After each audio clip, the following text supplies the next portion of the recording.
समय के साथ ही चुनाव पर लगातार खर्चा बढ़ता जा रहा है। आज के समय में चुनाव आयोग के लिए निष्पक्ष और सुचारू ढंग से चुनाव कराना महंगा हो गया है।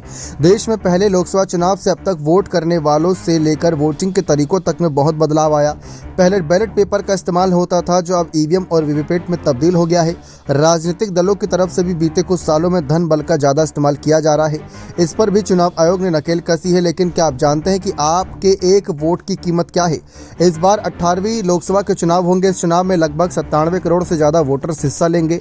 मतदाताओं की संख्या के हिसाब से दुनिया का सबसे बड़ा चुनाव होने वाला है। देश में पहली बार जब 1951 में आम चुनाव हुए थे, तब करीब 17 करोड़ वोटर्स ने इसमें भाग लिया था। उस वक्त प्रति मतदाता 60 पैसे का खर्च आता था। हालांकि पहले आम चुनाव में सिर्फ 10 करोड़ या 10.5 करोड़ रुपए खर्च होते थे। वहीं 2019 तक आते आते 6,500 करोड़ का खर्चा बढ़ गया। लोकसभा चुनाव के खर्च के आंकड़ों की बात करें तो 1957 के आम चुनाव को छोड़कर हर लोकसभा चुनाव में खर्च की बढ़ोतरी हुई।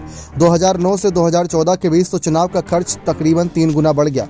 2019 के लोकसभा चुनाव में जहां 1,114 करोड़ रुपए खर्च हुए, तो 2014 में 3,870 करोड़ रुपए खर्च हुए और 2019 के लोकसभा चुनाव में 6,500 करोड़ रुपए का खर्च आया था।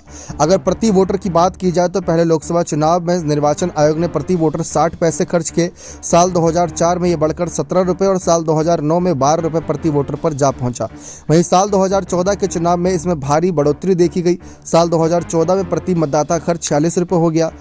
साल 2019 के लोकसभा चुनाव में ये खर्च बढ़कर 72 रुपये प्रति वोटर हो गया। देश में सबसे कम खर्चीला लोकसभा चुनाव 1957 का था। तब चुनाव आयोग ने सिर्फ 5 करोड़ करीब 6 करोड़ रुपए खर्च किए थे, यानी प्रति मतदाता तब चुनाव केवल 30 पैसा आया था। हालांकि साल 2024 के लोक चुनाव में इसके बढ़ने की संभावना है, क्योंकि संख्या ही बढ़ चुकी है वोटर की।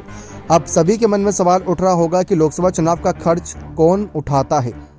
तो बता दें, लोकसभा चुनाव का सारा खर्च केंद्र सरकार वहन करती है। इसमें चुनाव आयोग के प्रशासनिक कामकाज से लेकर चुनाव में सिक्योरिटी, पोलिंग बूथ मशीनें खरीदना, वोटर्स को जागरूक करना और वोटर आईडी कार्ड बनाने जैसे खर्चे शामिल हैं। आज़ादी के बाद लंबे समय तक बैलेट पेपर के माध्यम से ही चुनाव हुए थे। 2004 से हर लोकसभा क्षेत्र में ईवीएम के जरिए ही वोटिंग होती है। इलेक्शन कमीशन के मुताबिक साल दर साल ईवीएम मशीन की खरीद के खर्च में भी इजाफा हुआ है। लोकसभा चुनाव का खर्च भी काफ़ी वजहों से बढ़ा है। इसके पीछे सबसे बड़ी वजह तो एक तो वोटर्स की संख्या में तेजी से बढ़ोतरी है। दूसरा, प्रत्याशियों से लेकर पोलिंग बूथ पर और संसदीय क्षेत्रों की संख्या में बढ़ोतरी हुई। 1951-52 के लोकसभा चुनाव में 53 पार्टियों के 1,874 उम्मीदवार 400-100 सीट मैदान में उतरे थे।